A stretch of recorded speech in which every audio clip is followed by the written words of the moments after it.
السلام علیکم ورحمۃ اللہ وبرکاتہ۔ اعوذ باللہ من الشیطان الرجیم، بسم اللہ الرحمن الرحیم۔ ربی اشرح لی صدری ویسر لی امری واحلل عقدۃ من لسانی یفقهوا قولی۔ قال اللہ تعالی فی الکتاب المجید: الیوم اکملت لکم دینکم واتممت علیکم نعمتی ورضیت لکم الاسلام دینا۔ ثم قال النبی صلی اللہ علیہ وسلم: من احدث فی امرنا هذا ما لیس منہ فهو رد۔ محترم حضرات،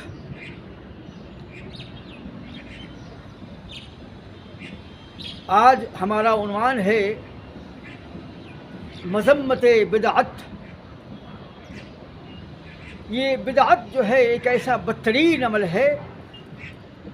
کہ دنیا میں کسی بھی گناہ کے مقابلے میں بدعت جو ہے اس سے مذموم اور اس سے بدتر ہوتی ہے۔ کوئی عمل چاہے اپنی ظاہریت میں کتنا بھی بڑا کیوں نہ ہو، کتنا بھی مہلک کیوں نہ ہو، چاہے وہ زنا ہو، چوری ہو، سود ہو، رشوت ہو، بے ایمانی ہو، قتل ہو، فتنہ و فساد ہو، کتنا بھی بڑا گناہ کیوں نہ ہو، لیکن وہ گناہ جو ہے بدعت کا مقابلہ نہیں کر سکتا ہے۔ بدعت اتنی بدترین شے ہے، اتنا برا عمل ہے کہ کوئی گناہ جو ہے بدعت سے زیادہ مذموم اور مبغوض نہیں ہے۔ اللہ تعالی اپنی مقدس کتاب میں ارشاد فرماتا ہے کہ الیوم اکملت لکم دینکم واتممت علیکم نعمتی ورضیت لکم الاسلام دینا، کہ آج کے دن ہم نے تم پر اپنا دین مکمل کر دیا اور اپنی نعمت کو تم پر پورا کر دیا اور تمہارے دین سے راضی ہو گیا۔ قرآن عظیم کی یہ سرمدی اور ابدی حقیقت والی آیت نے اس بات کا کھل کر اعلان کر دیا کہ اللہ نے دین کو مکمل فرما دیا، اور ایسی کوئی بھی نعمت اور کوئی بھی خیر و برکت باقی نہیں بچی جس کو اللہ نے دین میں نازل نہ کر دیا ہو، قرآن عظیم کی آیات بینات کی شکل میں اور نبی کریم صلی اللہ تعالی علیہ وسلم کی سنت کی شکل میں، حدیث کی شکل میں۔ پورا دین جو ہے اللہ نے از اول تا آخر نسل انسان کی ہدایت کے لیے نازل فرما دیا ہے۔ اب کسی بھی شے کی طلب نہیں ہے، کوئی شے جو ہے مطلوب نہیں، مقصود نہیں، محمود نہیں۔ اللہ نے مکمل دین کو اپنے نبی کے سینہ مقدس پر قرآن عظیم کی آیات بینات کی شکل میں اور ان کی حدیث کی شکل میں نازل کر دیا ہے۔ دین کی اس تکمیل کے بعد میں اگر کوئی مسلمان دین میں، دین کے نام پر، اسلام کے نام پر کوئی نئی چیز کو ایجاد کرتا ہے، کسی نئی چیز کا احداث کرتا ہے، تو اس کا مطلب یہ ہے کہ وہ یہ تسلیم کرتا ہے کہ اللہ نے دین کے نزول میں کوتاہی کی ہے، اللہ نے دین کو مکمل نازل نہیں کیا ہے، یا اللہ سے کچھ بھول چوک ہو گئی ہے، یا اللہ کے رسول نے دین کی وضاحت نہیں کی ہے۔ یہ مطلب ہے اس کا۔ جب دین اللہ نے مکمل کر دیا اور کوئی شے نہیں چھوڑی جس کو بیان نہ کر دیا ہو، اور نبی کے سینہ مقدس پر حدیث کے نزول کے بعد تو کوئی شک نہیں رہ جاتا ہے۔ اس کے بعد اگر کوئی آدمی دین میں کوئی نئی شے ایجاد کرتا ہے تو اس کا مطلب یہی لیا جائے گا کہ اس کے نزدیک دین مکمل نہیں ہوا ہے، اور اللہ کے رسول نے مسلمانوں کو آزاد چھوڑ دیا ہے کہ جس کسی چیز کو چاہیں دین میں، دین کے نام سے ایجاد کریں۔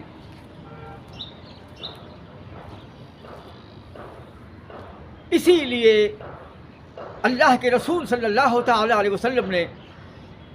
ایک حدیث میں بڑی وضاحت کے ساتھ ارشاد فرمایا ہے، اور یہ حدیث بخاری و مسلم میں ہے۔ حضرت عائشہ رضی اللہ تعالی عنہا اس کی راویہ ہیں، اور یہ حدیث جو ہے عام طور سے خطبوں میں اور ہر خطیب کے خطبے میں جو ہے شروع میں ہوتی ہے۔ اللہ کے رسول فرماتے ہیں: من احدث فی امرنا ھذا ما لیس منہ فہو رد۔ جس نے ہمارے اس دین میں کوئی نئی شے ایجاد کی جو دین میں نہیں ہے، وہ مردود ہے۔ یعنی دین میں، دین کے نام سے کسی شے کو اگر اس نے ایجاد کیا تو وہ شے جو ہے محدث جو چیز ہے وہ مردود ہے، اس کو اللہ نے رد کر دیا ہے، وہ اس میں منہ پر پھینک کے مار دی جائے گی۔ دین کے نام پر نکالی جانے والی کوئی بھی بری بدعت، چاہے اپنے ظاہری حسن میں، ظاہری جمال میں کتنی خوبصورت کیوں نہ ہو، اس میں کتنی بھی زیادہ خیر و برکت کی نیت کیوں نہ ہو، انسان کی نیت کتنی صادق اور سچی کیوں نہ ہو، لیکن اگر اس نے دین میں کسی نئی شے کا ایجاد کیا ہے جو دین میں نہیں ہے تو اللہ کے رسول فرماتے ہیں وہ شے مردود ہے۔ لیکن افسوس کہ مسلمانوں نے دین میں اللہ کے رسول کے زمانے کے بعد انہی مسلمانوں نے دین کے نام سے نہ جانے کتنی بدعات و خرافات اور نہ جانے کتنے نئے نئے عقیدے، نہ جانے کتنے مسالک، تصوف کے مسالک، طریقت کے مسالک اور شریعت کے مسالک کو ایجاد کر لیا۔ اللہ کے رسول صلی اللہ تعالی علیہ وسلم نے ایک دین دیا تھا جس میں تقسیم نہیں تھی، جس میں احداث نہیں تھا، لیکن مسلمانوں کو اللہ کے کا دیا ہوا یہ دین جو ہے محبوب اور مرغوب نہ ہوا۔ ان لوگوں نے دین کے نام پر حنفیت، شافعیت، مالکیت اور حنبلیت کو ایجاد کر لیا، اور یہ مسالک کے ماننے والے صرف حنابلہ کو چھوڑ کر اکثر جو ائمہ کے ماننے والے ہیں، ائمہ نہیں، ان ائمہ کی نظریات نہیں تھے، کیونکہ ائمہ نے مسلک نہیں نکالا ہے، ان مسالک سے متعلق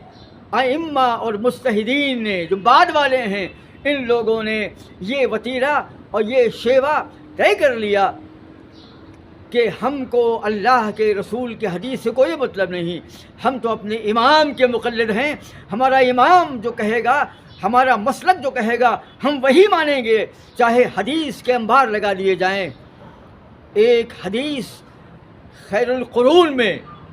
صحابہ، تابعین، تبع تابعین، ائمہ، محدثین کے دور مقدس میں ایک حدیث ملنے پر انسان اپنی زندگی قربان کر دیا کرتا تھا، لیکن آج اگر کوئی حنفی، شافعی، اب مالکی اور حنبلی اگر کوئی حدیث پیش کی جائے جو ان کے مسلک کے خلاف رہے تو وہ کسی بھی قیمت پر حدیث کو نہیں مانتے ہیں، اس کو رد کر دیتے ہیں، اس کا انکار کر دیتے ہیں۔ اللہ نے دین کو مکمل کر دیا تھا اور اللہ نے اپنے رسول کی پیروی کو فرض اور لازم قرار دیا تھا، لیکن آج مسلمان جو ہے، اسلام کا کلمہ پڑھنے والا، نبی کا امتی، اللہ کے دین کو ماننے والا مسلمان جو ہے، یہ مسالک اربع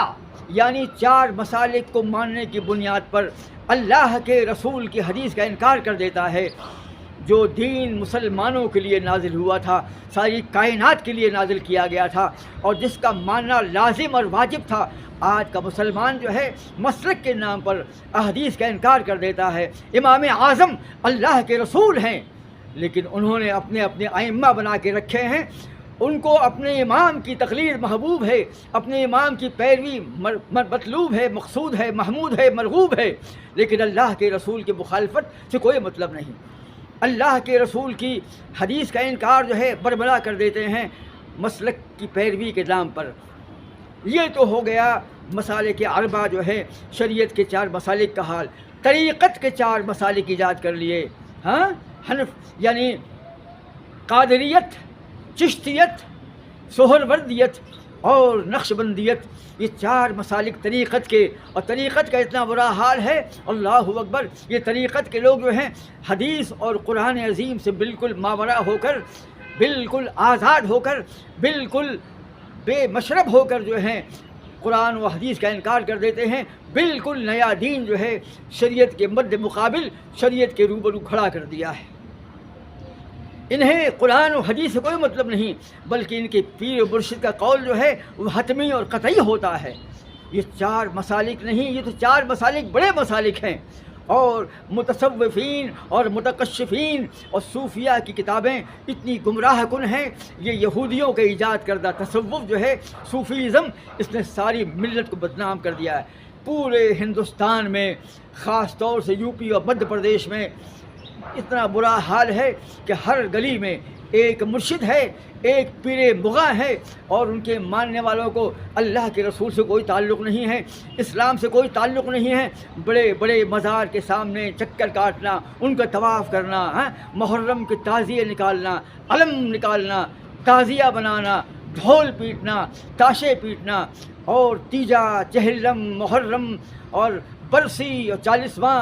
اور عرس اور نیاز، فاتحہ اور مجلس میلاد اور پوجا پاٹ کے، اور مزارات کے سامنے سمادھی لگانا، اور مزارات میں لنگر قائم کرنا، اور وہاں پر مزار میں چادر چڑھانا، اور وہاں پر پوجا پاٹ کرنا، اور وہاں پر جو ہے قوالی گانا، اور وہاں پر رقص اور سرور کے محفلیں قائم کرنا۔ دنیا بھر کی خرافات جو ہیں اسلام کے نام پر ایجاد کر لی ان لوگوں نے۔ یہ تو بدترین سبق ہے، ایک بدترین باب ہے اسلام کے نام پر، جو ان لوگوں نے بالکل ایک نئی شریعت کی شکل میں کر لیا ہے۔ اللہ کے رسول نے، ایک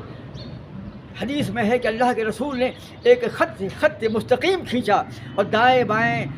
دو دائیں طرف اور دو بائیں طرف، ایک حدیث میں ہے کہ چند لائنیں آپ نے دائیں بائیں کھینچ دیں اور کہا کہ اے لوگوں، یہ جو سیدھی لائن جو ہے یہ میرا راستہ ہے، صراط مستقیم ہے، اور دائیں بائیں جو لائنیں ہیں اس میں ہر طرف جو ہے دروازے پر شیطان بیٹھا ہے، اور وہ دعوت دیتا ہے، اور مسلمانوں کو دعوت دیتا ہے گمراہی کی۔ بس جو مسلمان سیدھی راستے کو چھوڑ کر کے، صراط مستقیم کو چھوڑ کر دائیں بائیں نکل گیا وہ گمراہ ہو گیا، اور جس نے صراط مستقیم کو اپنایا وہ منزل مقصود سے ہمکنار ہو گیا۔ لیکن آج مسلمانوں نے، اللہ کے رسول نے ڈائیگرام بنا کر، تصویر بنا کر زمین پر جو ہے یہ مثال دی تھی کہ ایک سیدھا راستہ ہے، اور دائیں بائیں جو ہیں یہ راستے جو ہیں، ایک حدیث میں کہ دو اس طرف دو اس طرف، اور ایک میں ہے کہ چند لائنیں اپنی کھینچی، کہا یہ دائیں بائیں جو ہیں یہ شیطان کے راستے ہیں۔ بالکل اللہ کے رسول کے فرمودے کے مطابق مسلمانوں نے دنیا بھر کے مسالک ایجاد کر لیے ہیں، حنفیت، شافعیت، مالکیت، حنبلیت، نقشبندیت، چشتیت، قادریت اور سہروردیت، یہ تو مسالک ہیں، صابریت، کلیریت، نظامیت، دنیا بھر کے مسالک جو ہیں تصوف کے، تکشف کے ایجاد کر لیے، اور دنیا بھر کی گمراہ کن کتابیں ایجاد کر لیں، اور علم کلام کے اندر میں ماتریدیت اور اشعریت ایجاد کر لی، اور اس کے بعد تو بوریت اور شیعیت ہیں، زیدیت، اور دنیا بھر کے خرافات۔ عبداللہ بن سبا نے، اس یہودی ذلیل کمینے نے، دین کے نام پر ہماری احادیث میں گھس کر، ہماری تاریخ میں گھس کر پورے دین کو مسموم کر دیا، برباد کر کے رکھ دیا، اور ہمارے علماء بھی اس سے متاثر ہو گئے۔ کام جاری ہے، چھان پھٹک کا کام جاری ہے، راویوں کی صحت اور ان کے سکم کی بنیاد پر احادیث اور تاریخی روایات میں چھان پھٹک کا کام جاری ہے، تنقید و تنقیح کا کام جاری ہے، اور بہت کام ہو چکا ہے۔ لیکن ان لوگوں نے ہمارے دین میں، ہماری تاریخی روایات میں اور ہماری احادیث کی کتابوں کے اندر میں دنیا بھر کی خرافات کو شامل کر دیا ہے، اور مسلمانوں کو کوئی مطلب نہیں، اس کو اپنے امام سے مطلب ہے، حدیث کا انکار کر دیا جائے گا، حدیث کو نہیں مانا جائے گا، قرآن عظیم کو نہیں مانا جائے گا، اپنے ہی مسالک کے ائمہ کی تشریحات کے مطابق، اپنے ائمہ، اپنے پیر و مرشد، اپنے شیخ طریقت اور اپنے امام اور اپنے مولوی کی بات کو مانا جائے گا، چاہے اس میں شرک اور بدعت کے کھلے کھلے دلائل، شواہد و قرائن موجود ہوں، لیکن لوگ تسلیم نہیں کرتے ہیں۔ یہ کیوں ہوا؟ اللہ کے رسول نے کہا جس نے ہمارے دین میں بدعت کو ایجاد کیا، جو اس دین میں نہ ہو وہ شے مردود ہے۔ مسند ابن الجعد کے اندر میں سفیان ثوری کا ایک قول مشہور ہے، مسند ابن الجعد میں سفیان ثوری کا قول ہے کہ آپ نے فرمایا کہ البدعۃ احب الی ابلیس من المعصیہ، یعنی شیطان کو جو ہے گناہ کے مقابلے میں، معصیت کے مقابلے میں بدعت زیادہ محبوب ہے، بدعت زیادہ مرغوب ہے۔ یعنی شیطان کسی بھی گناہ سے خوش نہیں ہوتا ہے اتنا زیادہ جتنا دین میں بدعت کے احداث سے ہوتا ہے، بدعت کی ایجاد سے ہوتا ہے۔ کیوں؟ اس لیے کہ ایک بدعتی جو ہے، ایک گنہگار جو ہے، وہ کسی بھی گناہ کے کام کو گناہ سمجھ کے کرتا ہے، اس کے دل میں کسک ہوتی ہے، اس کے دل میں خلش ہوتی ہے، وہ جانتا ہے کہ میں گناہ کر رہا ہوں، ارتکاب کبائر جو ہیں اور ارتکاب صغائر جو ہیں میرے کردار کو مسموم کر دیں گے، خراب کر دیں گے، اس کے دل میں توبہ کرنے کی خواہش ہوتی ہے، وہ توبہ کر سکتا ہے گناہوں سے، آج نہیں تو کل، کل نہیں تو پرسوں۔ لیکن ایک بدعتی جو ہے کسی دین میں نئے کام کو، جس کو بدعت کہا جاتا ہے، جب اس کو انجام دیتا ہے تو اس کو خیر و برکت سمجھ کے کرتا ہے، اسے تو توفیق بھی نصیب نہیں ہوتی، کیونکہ وہ اس بدعت کو، جو بدترین گناہ ہے، جو زنا، سود، چوری، ڈکیتی اور قتل، خون اور فتنہ و فساد، ان تمام بڑے بڑے گناہوں سے زیادہ بڑا گناہ بدعت کا نکالنا ہے۔ لیکن بدعتی تو اس بدعت کو نیک سمجھ کر کرتا ہے، اچھا سمجھ کے کرتا ہے، لہذا اس کو توبہ کی توفیق نہیں ملتی ہے۔ یہ فرق ہے۔ علامہ سفیان ثوری کے اس قول کا مطلب یہی ہے کہ البدعۃ احب الی ابلیس من المعصیہ، یعنی شیطان کو گناہ کے مقابلے میں، معصیت کے مقابلے میں بدعت زیادہ محبوب ہے۔ کیوں؟ کیونکہ شیطان جانتا ہے کہ گنہگار جو ہے گناہ کو گناہ مانتا ہے، توبہ کر لے گا، لیکن بدعتی جو ہے اپنی بدعت کو اچھا جان کر کرتا ہے، وہ توبہ نہیں کر سکتا ہے، الا یہ کہ اللہ تعالیٰ جو ہے اس کے دل میں کسی عالم کے ذریعے یا کسی سلفی یا کسی عامل بالحدیث قرآن کے ذریعے جو ہے اس کے دل کو کھول دے اور وہ توبہ کر لے۔ اللہ اگر توبہ کا راستہ کھول دے،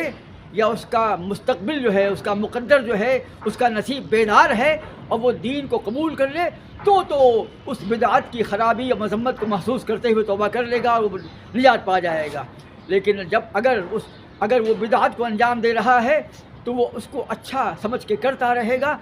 توبہ کی توفیق نصیب نہ ہوگی۔ ایک حدیث بخاری مسلم میں ہے، وہ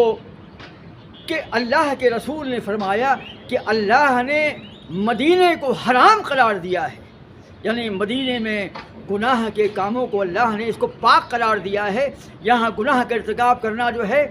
منع کیا گیا ہے اللہ کے رسول کے ذریعے، اللہ کے ذریعے۔ لہٰذا جو اس مدینے کے اندر میں حدث یعنی کسی جرم کا ارتکاب کرے یا کوئی بدعت ایجاد کرے یا کسی بدعتی کو، کسی حادث کو اگر پناہ دے تو اس پر اللہ کی لعنت، فرشتوں کی لعنت اور تمام انسانوں کی لعنت۔ یعنی مدینے کی حدود میں اللہ کے رسول نے حدود حرم کو بیان فرمایا، کہا کہ یہ مدینہ حرام ہے، اور جس نے اس کے حدود میں بدعت کو ایجاد کیا یا جرائم کا ارتکاب کیا تو یا کسی مجرم کو یا کسی بدعتی کو پناہ دی تو اللہ کی لعنت اس پر، فرشتوں کی لعنت اور تمام انسانوں کی لعنت۔ اللہ اکبر۔ حدث کا مطلب یا اس حدیث کے اندر میں جو ہے یہ لیا گیا ہے کہ جرم یا گناہ، لیکن علامہ شاطبی، امام مالک اور دیگر تمام محدثین و ائمہ، ان سب نے یہاں پر حدث سے مراد جو ہے بدعت بھی لیا ہے اور گناہ بھی لیا ہے، جرم بھی لیا ہے، جرائم بھی لیا ہے۔ لہذا امام شاطبی فرماتے ہیں کہ مدینے کی حدود میں کوئی جرم کا ارتکاب کرنا، کسی جرم کا ارتکاب کرنا یا کسی بدعت کا ایجاد کرنا، یہ مدینے کے لیے نہیں، اللہ کے رسول نے اس حدیث میں مدینے ہی کے لیے کہا ہے، لیکن یہ اس کا حکم جو ہے عام ہے۔ مدینے کے باہر بھی کوئی اگر بدعت کا ارتکاب کیا جائے گا، کسی بدعت کا ارتکاب کیا جائے گا تو وہی حکم ہے، یعنی بدعت کا ارتکاب کرنا، اس کا ایجاد کرنا اور کسی بدعتی کو پناہ دینا جو ہے جرم ہے، چاہے مدینے کے اندر بھی ہو تو وہی بات ہے اور مدینے کے باہر بھی ہو تو وہی بات ہے۔ اور عام طور پر، اب مطلق طور پر تو ہے بدعت کا ارتکاب، اس کی حرمت جو ہے ثابت ہے، ہم نے حدیثیں بیان کی ہیں، قرآن عظیم کی آیات بیان کی ہیں، اور ابھی آنے والے مستقبل میں انشاءاللہ اور بھی احادیث آئیں گی۔ لہذا ہم مسلمانوں کو جو ہے سمجھنا چاہیے کہ اللہ نے، اس کے رسول نے ان بدعتوں کو حرام قرار دیا ہے اور گناہ قرار دیا ہے۔ بدعت جو کرتا ہے، بدعت کرتے کرتے اللہ تعالیٰ اس سے توبہ کی توفیق کو چھین لیا کرتا ہے۔ بدعتی جو ہے جب بدعت کا ارتکاب کرتا ہے، دین میں کسی نئی بات کو ایجاد کرتا ہے یا ایجاد کردہ بات پر عمل کرتا ہے یا کسی بدعت گمراہی پر عمل کرتا ہے تو اللہ تعالیٰ جو ہے توبہ کی توفیق چھین لیتا ہے۔ اللہ تعالیٰ کیوں چھین لیتا ہے؟ میں نے بتایا نا آپ کو کہ وہ بدعت کا ارتکاب جو ہے اس کو نیک اور اچھا سمجھ کے کرتا ہے، لہذا اس کو توفیق نہیں ملتی ہے، وہ بدعت کا ارتکاب کرتے کرتے بوڑھا ہو کے مر جاتا ہے اور جہنم پہنچ جاتا ہے۔ بدعت اتنی بدترین شے ہے کہ توبہ کی توفیق بھی نصیب نہیں ہوتی ہے، اور بدعتی کے اعمال صالحہ بھی قبول نہیں ہوتے ہیں۔ کسی بھی بخاری مسلم کی حدیث ہے کہ اللہ تعالیٰ بدعتی کا کوئی عمل، چاہے وہ فرض ہو، نفل ہو، یا نماز ہو، حج و زکوٰۃ ہو، روزہ ہو، صدقات ہوں، اللہ تعالیٰ بدعتی کا کوئی عمل قبول نہیں کرتا ہے۔ اللہ اکبر! کتنی عجیب و غریب بات ہے کہ ایک انسان جو ہے دین میں نکالی گئی اس نئی چیز پر عمل کرتا ہے، یا دین میں جو بدعت جو حرام ہے اس پر عمل کرنے کی اتنی بڑی بے برکتی ہے کہ اللہ تعالیٰ کسی بھی عبادت کو قبول نہیں کرتا ہے، یعنی پورا دین برباد ہو گیا۔ جب کسی انسان کی نماز، روزہ ہو، حج و زکوٰۃ و صدقہ و خیرات اور اس کے نیک اعمال، اس کے اعمال صالحہ جب اللہ قبول نہ کرے گا تو بے نمازی ہو گیا، وہ نماز قبول نہیں کی تو وہ کافر ہو گیا۔ اسی لیے علماء فرماتے ہیں، علامہ شاطبی فرماتے ہیں کہ بدعت کرتے کرتے اس بات کا احتمال ہے، اس بات کا امکان ہے کہ بدعتی جو ہے دین سے نکل جائے یا کفر کا ارتکاب کر دے۔ ایک بدعتی جو ہے اس کا انجام کفر ہو سکتا ہے۔ اللہ اکبر! بدعت جو ہے دین میں نیا کام، دین میں محدثات اور دین میں بدعات، ہاں یہ تمام چیزیں جو ہیں اتنی بدترین ہیں کہ ایک انسان جو ہے ان کا ارتکاب کرتے کرتے مر جاتا ہے اور جہنم کا شکار بن جاتا ہے اور کفر کا ارتکاب کر دیتا ہے۔ تو دین سے نکلنے کا بھی امکان رہتا ہے ایک بدعتی کے لیے۔ اسی لیے مسلم کی حدیث ہے کہ اللہ کے رسول نے فرمایا وَشَرُّ الْأُمُورِ مُحْدَثَاتُهَا وَكُلُّ مُحْدَثٌ بِدْعَةٌ، تم جو ہے تمام برے کام جو ہے دین میں جو ہے وہ نئی چیزیں ہیں۔ تمام برے کاموں میں جو ہے سب سے خراب چیز جو ہے بدعت ہے، اور ہر نیا کام جو ہے وہ بدعت ہے۔ امام مسلم کے نے اپنے مقدمے میں جو ہے اس کی وضاحت کر دی ہے، لہذا ہمیں اس بدعت سے بچنا چاہیے۔ صحابہ اکرام اس معاملے میں اتنے زیادہ محتاط تھے، اتنے زیادہ متحرک و فعال تھے۔ اللہ اکبر! اللہ کے رسول کے زمانے میں، ہاں اللہ کے رسول کے زمانے میں پہلی بار جو ہے صحابہ کے اندر میں جو ہے جب وہ یہ تصور پیدا ہوا تھا دین میں، جس مصنف نے یہ کتاب لکھی ہے، ایک کتاب ہے بدعت کا شرعی پوسٹ مارٹم، یہ ایک عظیم محدث کی کتاب ہے اور شیخ مختار احمد ندوی کے ادارے سے یہ کتاب شائع ہوئی ہے۔ اس میں جو بخاری اور مسلم کی جو حدیث ہے نقل کرنے کے بعد میں نیچے حاشیہ ہے اس محدث کا کہ امت میں پہلی بار صحابہ کے اندر جو ہے ایک ایسی منفی سوچ پیدا ہوئی تھی جو اس کے پہلے نہ ہوئی تھی۔ وہ منفی سوچ کیا تھی؟ 3 صحابی آئے اللہ کے رسول کی بارگاہ مقدس میں نبی سے ملنے کے لیے۔ اللہ کے رسول اپنے گھر میں موجود نہیں تھے اور حضرت عائشہ رضی اللہ تعالی عنہا یقیناً انشاءاللہ وہ موجود تھیں،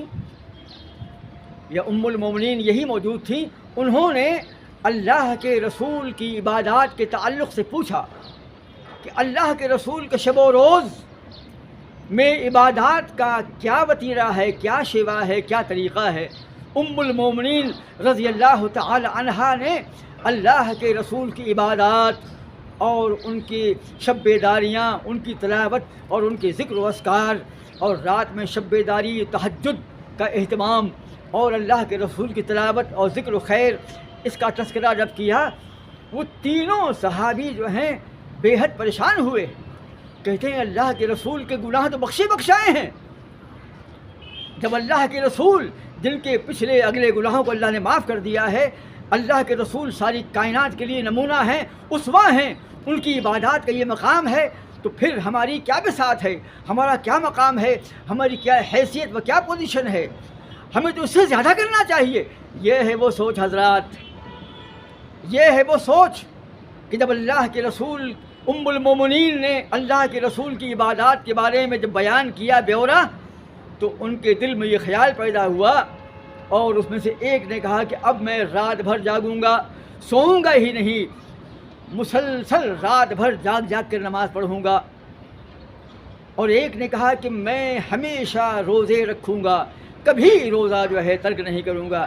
مسلسل پوری زندگی بھر روزہ رکھوں گا۔ ایک نے کہا کہ میں نکاح ہی نہیں کروں گا، میں شادی ہی نہیں کروں گا۔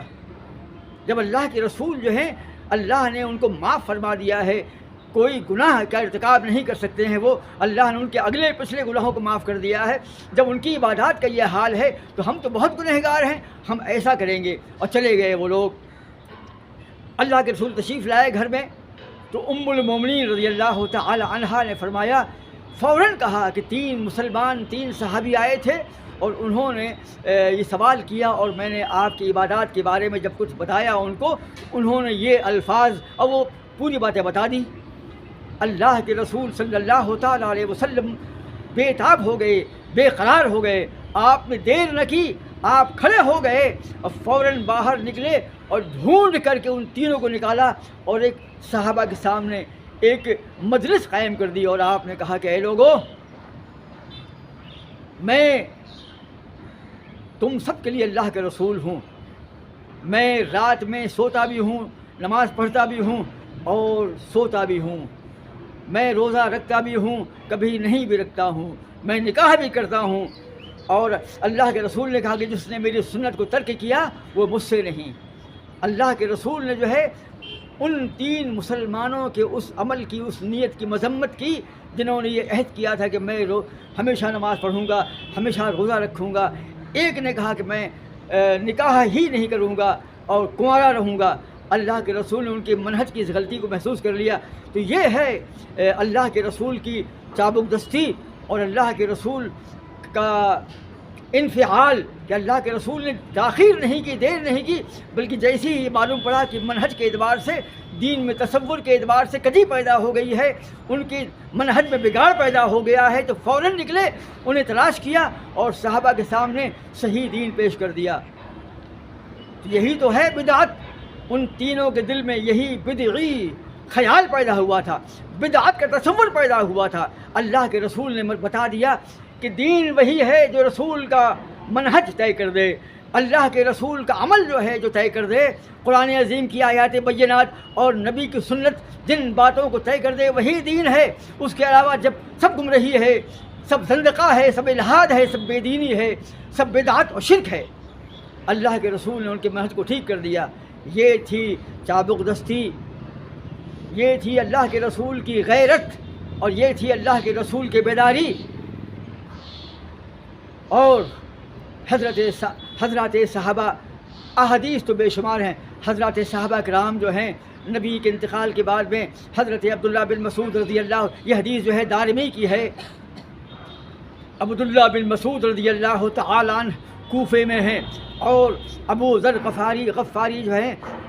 ابو ذر غفاری جو ہیں خبر دیتے ہیں عبداللہ بن مسعود کو کہ فلاں فلاں جو ہے مسجد کے اندر میں، آپ کی مسجد میں کچھ مسلمان جمع ہیں اور وہ کنکریوں پر ایک عجیب و غریب ذکر کر رہے ہیں۔ آپ دونوں وہاں پہنچے تو دیکھا کہ مسلمان جو ہیں صفوں میں بیٹھے ہوئے ہیں، سامنے ایک صف ہے، اس کے سامنے ایک صف ہے، اور بیچ میں کنکریاں یا کچھ بیج پڑے ہوئے ہیں، اور لوگ جو ہیں اس میں گن گن کر کے وہ اللہ کے ذکر کر رہے ہیں۔ تو کہا عبداللہ بن مسعود، تم لوگ کیا کر رہے ہو؟ یہ کہا کہ ہم لوگ اللہ کے ذکر کر رہے ہیں۔ کہا یہ کیا ہے؟ کہ ہم یہ پتھروں کے ذریعے، کنکریوں کے ذریعے اللہ کے ذکر گن رہے ہیں، اللہ کے اسماء جو ہیں اس کے ناموں کو گن رہے ہیں۔ کہا کہ کمبختو، اپنے گناہوں کو شمار کرو، ان پر اپنے گناہوں کو شمار کرو۔ ابھی ہم صحابہ موجود ہیں، اللہ کے رسول کے صحابی موجود ہیں، اللہ کے رسول کے برتن ٹوٹے نہیں ہیں، اور نبی کریم کے کپڑے ہمارے پاس موجود ہیں، پھٹے نہیں ہیں، اور تم گمراہ ہو گئے۔ تم سے یہ طریقہ کس نے بتایا؟ کیا اللہ کے رسول کی حدیث تمہیں بتاتی ہے کہ تمہیں ایسے ذکر کرنا ہے؟ کیا قرآن عظیم کی آیات میں اس کا حکم موجود ہے؟ کہ تم جو طریقہ اختیار کر رہے ہو ذکر کرنے کا، یہ کہاں لکھا ہوا ہے؟ تم سے کس نے کہا ہے کرنے کے لیے؟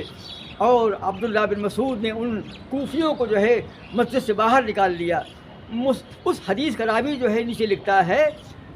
حاشیہ لکھا ہے اس راوی کا، جو اس حدیث کا راوی ہے وہ کہتا ہے کہ جو لوگ اس میں موجود تھے اکثر وہی لوگ تھے جو جنگ نہروان میں حضرت علی رضی اللہ تعالی عنہ کے خلاف جنگ میں آئے تھے، یعنی حضرت علی رضی اللہ تعالی عنہ کے باغی بن گئے تھے، یعنی یہ وہی گمراہ مسلمان تھے، بدعی مسلمان تھے، بدعت کا ارتکاب کرنے والے مسلمان تھے، اور ایک گمراہ اور صحابہ کے منکر، رسول کے منکر اور اللہ کے دین میں بدعت کی ایجاد کرنے والے ایسے ہی ہوتے ہیں۔ راوی کہتا ہے کہ اکثر یہی وہی لوگ تھے جو بعد میں جنگ نہروان میں حضرت علی رضی اللہ تعالی عنہ کے خلاف اترے تھے، خوارج تھے، مطلب خارجی لوگ تھے یہ۔ تو عبداللہ بن مسعود کا منہج آپ نے معلوم کر لیا، کس طریقے سے جو ہے اللہ کے رسول صلی اللہ تعالی علیہ وسلم کے دین میں جب احداث ہو رہا تھا، ابداع ہو رہا تھا، تو اس کو منع کرنے والے ہیں۔ عبداللہ بن سبا نے بھی ہے عثمان غنی کے زمانے میں جو ہے دین میں عقیدے کے نام پر کیا کیا ایجاد کر دیا تھا کہ بنو ہاشم اور بنو امیہ کے بیچ میں دشمنی پیدا کرنے والی من گھڑت روایات پیدا کر دی تھیں، اور کہا تھا کہ علی جو ہیں وہ امام ہیں، علی وصی ہیں، ہر نبی کا ایک وصی ہوتا ہے اور علی نبی کے وصی ہیں، اور عثمان غنی نے، صدیق اور ابو بکر و عمر نے علی سے خلافت کو چھین لیا ہے، لہذا عثمان کو معزول کر دو اور علی کو خلیفہ بلا فصل تسلیم کر لو۔ اور اس کے لیے انہوں نے عثمان غنی کے عثمان غنی کی کردار کشی شروع کر دی، اور صحابہ کرام میں جھگڑے لگانا شروع کر دیے، اور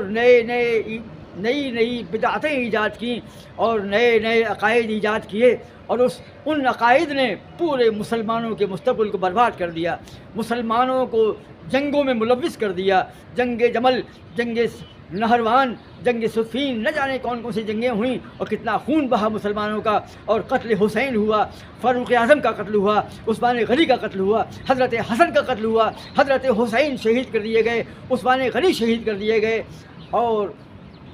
جنگ جمل ہوئی، جنگ صفین ہوئی، جنگ نہروان ہوئی، اور ایک مسلمان جو ہے ایک بدترین دور سے گزری۔ کیوں؟ انہی بدعی عقیدوں کی بنا پر، عبداللہ بن سبا پر ایمان لانے کی بنیاد پر ان کوفی مسلمانوں نے، کوفی، بصری اور مصری مسلمانوں نے، اور کچھ مدنی اور شامی مسلمانوں نے، شام میں بہت کم، مدینے میں بہت کم، لیکن کوفہ، بصرہ اور مصر کے مسلمانوں نے عبداللہ بن سبا کے غیر شرعی اور بے دینی والے عقیدے جو ہیں تسلیم کر لیے تھے، اور اس سے ایک عجیب و غریب قوم پیدا ہو گئی تھی جس نے ہمارے ائمہ کو ختم کیا۔ یہ ہے بدعت فی العقیدہ اور بدعت فی العمل، جو عمل کے اندر میں بدعت ہوتی ہے، تو ہمیں ان بدعتوں سے محفوظ رہنا چاہیے۔ اور ایک لمبی داستان ہے، پاکستان کے 3 بڑے اہل حدیث خطبہ اور پی ایچ ڈی اسکالر جو ہیں، حافظ ابو یحییٰ نور پوری اور حافظ زبیر اور سیف اللہ خالد محمدی لائبریری والے، محمدیہ لائبریری، یہ تینوں لوگ جو ہیں اپنا چینل چلاتے ہیں، اور انہوں نے مودودیت اور شیعیت کے رد میں جو ہے ایک اچھا پلیٹ فارم کھول رکھا ہے۔ ان کے چینل کو سنیے آپ، لیکن بڑے افسوس کے ساتھ کہنا پڑتا ہے کہ حافظ زبیر جو ہیں باوجود سلفی ہونے کے، اہل حدیث ہونے کے، وہ منہج کے اعتبار سے آہستہ آہستہ برگشتہ ہو رہے ہیں۔ موصوف کو میں سن رہا ہوں 1 سال سے، لیکن اچانک ان کے نئے خطابات جو ہے آنا شروع ہو گئے، اور انہوں نے جو ہے ایک نئی راہ چن لی، اور ان میں وہ بدعت زدگی آ گئی، یہ مودودیت پرستی آ گئی، یہ مودودیت زدگی آ گئی، اور موصوف نے جو ہے مسلمانوں کو اور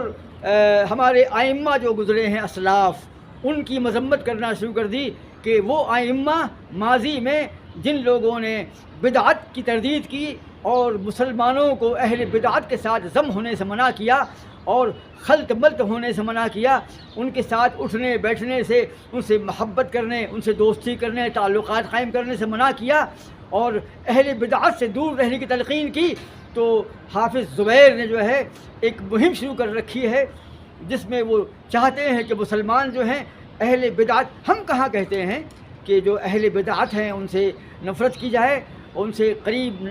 نہ جایا جائے. ہم تو ان سے ملتے ملاتے ہیں، محبت سے پیش آتے ہیں، لیکن اہل بدعت سے دوستی اور سچی دوستی، گہری دوستی اور ان سے محبت اور ان سے قربت اور ان کے ساتھ میں مجالست اور ان کی صحبت یہ مذموم ہے، غیر محمود عمل ہے. اللہ کے رسول نے بدعتی کا اکرام کرنے سے منع فرمایا ہے، ان کے ساتھ اٹھنے بیٹھنے سے منع فرمایا ہے، اس لیے کہ اہل بدعت سے دوستی اور محبت اور ان کے ساتھ میں مجالست اور ان کے ساتھ میں گفتگو اور ربط و ضبط اور تعلق جو ہے یہ مسلمانوں کے اعمال اور ان کے عقائد کو تباہ کر دے گا، یا بدعت کا جو تصور ہے اس کی شدت کو جو ہے کم کر دے گا. لہذا ہمارے ائمہ نے جو ہے، علامہ لالکائی نے کتاب لکھی، سننا ہے کتاب لکھی، اس میں انہوں نے علامہ پربھاری اور حسن بصری کے اقوال نقل کیے، اور خود علامہ لالکائی نے جو ہے اہل بدعت سے تال میل کے لیے منع کیا، اور حسن بصری کا قول پیش کیا جنہوں نے کہا کہ حسن بصری فرماتے ہیں کہ اللہ تعالیٰ کسی بدعتی کا عمل جو ہے قبول نہیں کرتا ہے، نہ نماز قبول کرتا ہے، نہ زکوٰۃ قبول کرتا ہے، نہ روزہ قبول کرتا ہے، نہ حج قبول کرتا ہے، نہ صدقہ و خیرات و زکوٰۃ قبول کرتا ہے، اس کے تمام اعمال بیکار جاتے ہیں. حافظ زبیر نے مسلک سلف کا مطالعہ غالباً اتنا گہرا نہیں کیا، اگر وہ اسلاف کی کتب کا مطالعہ کرتے اور گہری اسٹڈی کرتے اور بدعت کے بارے میں صحیح معلومات حاصل کرتے تو یہ باتیں نہ کرتے. آپ نے کہا کہ شیخ حسن بصری جو ہیں وہ تبدیعی اور تکفیری مہم کا آغاز کر چکے ہیں. حسن بصری نے تبدیعی اور تکفیری مہم شروع کر دی ہے، مسلمانوں کو جو ہے دین سے دور کرنا شروع کر دیا. اور علامہ لالکائی اور حسن بصری اور علامہ پربہاری نے ایک ایسا راستہ چنا ہے جس سے مسلمان جو ہیں اسلام میں آنے کے بجائے اسلام سے نکل جائیں گے، اور اہل بدعت جو ہیں بجائے کلمہ حق قبول کرنے کے گمراہی کے شکار ہو جائیں گے، اور سوشل انٹریکشن جو ہے وہ ختم ہو جائے گا، اور دعوت دینے کے جو مواقع جو ہیں وہ مفقود ہو جائیں گے. لہذا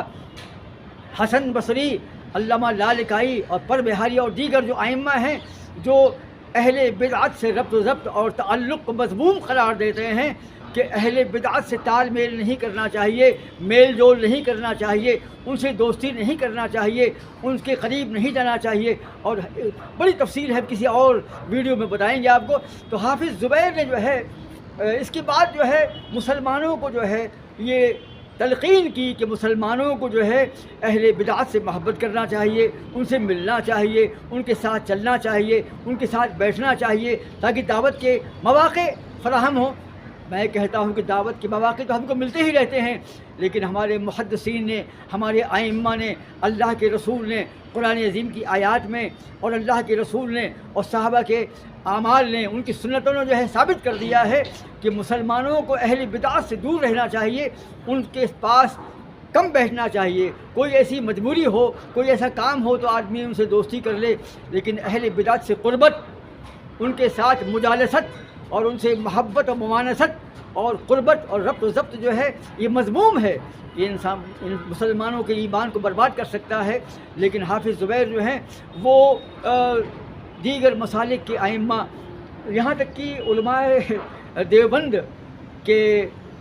علماء کو جو ہیں، علماء دیوبند کو جو ہیں اپنے پلیٹ فارم پر بلاتے ہیں، ان کا انٹرویو لیتے ہیں، اور وہ اس انٹرویو کے اندر میں اپنے مسلک کو کھل کے بیان کرتے ہیں. اور حافظ زبیر صحیح ہے، صحیح ہے، صحیح ہے. میں نے خود دیکھا کئی ویڈیوز کو کہ اہل بدعت اور دیوبندی مسلک کے لوگ جو ہیں رد اہل حدیثیت میں جو ہے باتیں کر رہے ہیں، تقلید کو ثابت کرنے والی باتیں کر رہے ہیں اور غیر شرعی باتیں کر رہے ہیں. اور حافظ زبیر جو ہیں ٹھیک ہے، صحیح بولا، صحیح فرمایا، یہ الفاظ. تو آپ اہل بدعت کو اپنے پلیٹ فارم پر جب بلائیں گے تو آپ کو ان کا ادب کرنا پڑے گا، ان کا اکرام کرنا پڑے گا، ان کی غیر شرعی باتوں کو سننا پڑے گا. اور فائدہ کیا ہوگا؟ ان لوگوں کو آپ اپنے پلیٹ فارم پر بلا کر کے ان کا انٹرویو لیں گے تو ان کے بارے میں مسلمانوں کے دلوں میں اور خاص طور سے اہل توحید کے دلوں میں جو ہے نیک خیالات پیدا ہوں گے،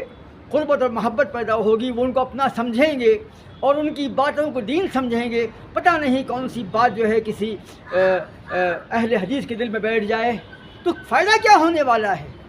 جو اہل بدعت کے علماء ہیں ان کا انٹرویو آپ لیں گے تو آپ کو سننا پڑے گا اور آپ رد نہیں کر پائیں گے اس کا۔ جب رد نہیں کر پائیں گے تو اس کا سننا آپ کے لیے حرام ہو جائے گا۔ اس لیے کہ سورہ نساء کی آیت نمبر 140 کے اندر میں جو ہم الگ سے ایک بات قائم کریں گے، خطاب کریں گے انشاءاللہ، ان آیات میں سورہ نساء میں جو 140 نمبر کی آیت ہے، صاف صاف اللہ نے حکم دیا ہے کہ اور تم اس مجلس میں مت بیٹھو جس مجلس میں اللہ کے دین کے نصوص کے خلاف باتیں ہو رہی ہوں، اور جب تم وہاں موجود ہو اور وہ لوگ دین کا مذاق اڑائیں اور دین کے نصوص پر حملہ کریں تو تم وہاں سے اٹھ جاؤ۔ لا تقعدوا، یہ الفاظ کہ قرآن عظیم کی آیت ہے کہ تم وہاں بیٹھو مت، وہاں سے اٹھ جاؤ، اور جب وہ اپنی بات کا عنوان چینج کر دیں تب تم آؤ۔ اس بنا پر جو ہے اللہ کے ورنہ آگے یہ بھی ہے کہ ورنہ تم بھی ان جیسے بن جاؤ گے۔ اللہ اکبر۔ ہم سورہ نساء کی اس آیت مقدسہ کو منتخب کر کے الگ سے ایک ویڈیو بنائیں گے انشاءاللہ، وہاں تفصیل سے ہم بیان کریں گے۔ تو اللہ نے کہا کہ اگر تم ایسا کرو گے، یعنی وہ لوگ جو اپنے نصوص اپنے دین کو بیان کریں گے، جو بدعت زدہ دین ہے، جو گمراہی کی باتیں ہیں، اور تم وہاں موجود رہو گے تو تمہارا بیٹھنا وہاں حرام ہے، اٹھ جاؤ، ورنہ تم بھی مثلہن الفاظ آئے ہیں، مثلہم، تم ان جیسے بن جاؤ گے۔ تو قرآن عظیم کی سورہ نساء کی آیت جو ہے وضاحت کرتی ہے کہ اہل توحید کو جو ہے ایسی محفل میں نہیں بیٹھنا چاہیے جہاں غیر شرعی باتیں ہو رہی ہوں۔ اللہ نے اس کا کو حرام قرار دیا ہے، منع فرمایا ہے، کیونکہ اللہ فرماتا ہے کہ اگر تم ایسا کرو گے تو تم بھی ان جیسے ہو جاؤ گے۔ کیوں؟ تمہیں دین کا شعور نہیں ہے، تمہیں پتہ نہیں ہے کہ ان کا جو عقیدہ ہے وہ حق ہے کہ باطل، اور تم جب سنو گے تو پتہ نہیں تمہارے دل میں باطل گھس جائے، اس لیے اللہ نے منع فرمایا ہے۔ پھر حافظ زبیر صاحب کیسے کہہ رہے ہیں کہ ہمیں ان کے قریب جانا چاہیے، ان کے بیچ میں جانا چاہیے، ان کے پیچھے نمازیں پڑھنا چاہیے، اور وہ جو ہے ایک حدیث اللہ کے رسول کی ہے کہ اللہ تعالیٰ بدعتی کا کوئی عمل قبول نہیں کرتا ہے، بخاری مسلم کی حدیث ہے، نہ نماز قبول کرتا ہے، نہ نوافل، نہ فرائض، نہ حج و زکوٰۃ و صدقات و خیرات، کوئی نیک عمل اللہ تعالیٰ جو ہے بدعتی کا قبول نہیں کرتا ہے۔ لیکن حافظ زبیر نے ایک خطاب میں جو میں نے خود سنا ہے، علامہ غزنوی کا ذکر کرتے ہوئے آپ فرماتے ہیں کہ آج اہل حدیث نے جو ہے 10-12 مسائل پر زور دیا ہے، لیکن مولانا مودودی نے اور جماعت اسلامی نے جو ہے سیاسی اور معاشی اور سماجی نظام میں اتنے بڑے بڑے کام کیے ہیں۔ ہمیں انکار تو نہیں کرنا چاہیے، ہمیں اچھی باتوں کو مان لینا چاہیے۔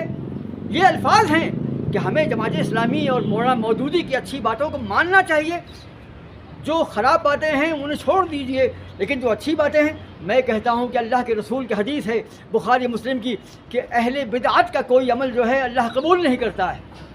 جو اہل بدعت ہیں ان کا کوئی عمل اللہ تعالیٰ قبول نہیں کرتا ہے۔ اللہ نہ نماز قبول کرتا ہے، نہ زکوٰۃ قبول کرتا ہے۔ تو مولانا مودودی کے بارے میں ہم یہ کہتے ہیں کہ مولانا مودودی نے صحابہ کرام کی مذمت کرنے کا ایک نیا باب کھولا ہے، اور بڑے بڑے خلفاء میں عیب نکالے ہیں، اور بدعقیدہ ان کا دین جو ہے، جو حدیث قرآن عظیم کی توجیہ کرتے ہیں، اس میں بڑی بڑی گمراہیاں ہیں، اور اس میں شیعیت زدگی ہے۔ آپ کا نظریہ جو ہے شیعیت زدہ ہے، اور آپ نے بہت کچھ گمراہی اختیار کی ہے اپنی تفسیر میں بھی، حدیث کے معاملے میں بھی، دین کی توجیہ اور توضیح میں بھی۔ تو اگر ان کا عقیدہ جو ہے وہ بدعت زدہ ہے تو ان کے نیک اعمال سے کیا تعلق ہم کو؟ آپ کہتے ہیں کہ ہم فلاں فلاں عالم کے نیک اعمال اور ان کی خدمات کو فراموش کر رہے ہیں۔ ارے بھائی، جو اچھے کام کیے ہیں اس کا تو خیال کیجئے۔ بھائی، جب اللہ تعالیٰ جو ہے اہل بدعت کے کسی عمل کو قبول نہیں کرتا ہے تو وہ نیک عمل کس کام آئے گا؟ اگر آپ صحابہ کو گالی بکیں گے، انہیں بے ایمان ثابت کریں گے، انہیں گمراہ ثابت کریں گے، تو اس کا کیا؟ تو یہ اتنا بڑا گناہ انجام دینے کے بعد میں ان کی نمازیں، روزہ، حج و زکوٰۃ کا کیا مطلب ہے؟ کیونکہ اللہ کے رسول فرماتے ہیں کہ اہل بدعت کا کوئی عمل جو ہے اللہ قبول نہیں کرتا ہے۔ جو آدمی شرک کرتا ہے، جو بدعت کا ارتکاب کرتا ہے، جو دین کے نام پر بدعقیدگی پھیلاتا ہے، جو صحابہ کی مذمت کرتا ہے، جو قرآن عظیم کی آیات میں بے ایمانی کرتا ہے، احادیث کا انکار کرتا ہے، حدیث کی منمانی توجیہ کرتا ہے، دین میں خرافات نکالتا ہے اور اہل بدعت کے ساتھ تال میل کرتا ہے، شیعیوں کے انقلاب کو اسلامی انقلاب قرار دیتا ہے اور شیعیوں کے امام سے جا کر ملتا ہے اور پورے ملک میں جو ہے اپنے اسٹیج پر شیعوں کو دعوت دیتا ہے، ان کے ساتھ مل کر کے بیٹھتا ہے اور ان کے انقلاب کو شیعی، خمینی کے انقلاب کو شیعی انقلاب کو اسلامی انقلاب کا نام دیتا ہے، اور عقیدے میں بھی اور خلافت و ملوکیت میں جو ہے بدترین شیعیت پیش کی ہے۔ تو ایسے عقائد کے بعد میں اور ایسے اعمال کے بعد میں جو ہے کسی بھی انسان کے چاہے مودودی ہوں یا کوئی اور بھی ہو، نیک اعمال کا کیا مطلب ہے؟ لیکن حافظ زبیر کہتے ہیں کہ ارے بھائی ان میں کچھ خرابیاں ہیں تو کچھ اچھائیاں بھی تو ہیں۔ میں کہتا ہوں اللہ کے رسول کی حدیث کے بعد میں اچھائی رہتی ہی نہیں ہے، کیونکہ بدعتی کا کوئی عمل جو ہے اللہ قبول نہیں کرتا ہے۔ لہٰذا ہم دعا کرتے ہیں حافظ زبیر کے لیے کہ حافظ زبیر کو جو ہے اللہ تعالیٰ رجوع کرنے کی توفیق دے اور موصوف اس مہم کو بند کر دیں اور منہج سلف اور منہج اسلام سے واقف ہوں۔ انہوں نے اہل حدیث کی کتابوں کا صحیح مطالعہ نہیں کیا ہے، انہوں نے کٹ پیس کے انداز میں کبھی یہاں سے کچھ وہاں سے لے کر کے اسٹڈی کر لی ہے۔ کاش کی مکمل اسٹڈی کرتے، گہری اسٹڈی کرتے تو اہل بدعت کے ساتھ تال میل قائم کرنے کی بات نہ کہتے اور اس سے پرہیز کی بات کرتے۔ خیر، الگ سے انشاءاللہ ہم اس پر خطاب کرنے والے ہیں۔ ہم تمام شاہدین و ناظرین سے گزارش کرتے ہیں کہ وہ ہمارے اس چینل کو سبسکرائب کریں، شیئر کریں اور لائک کریں۔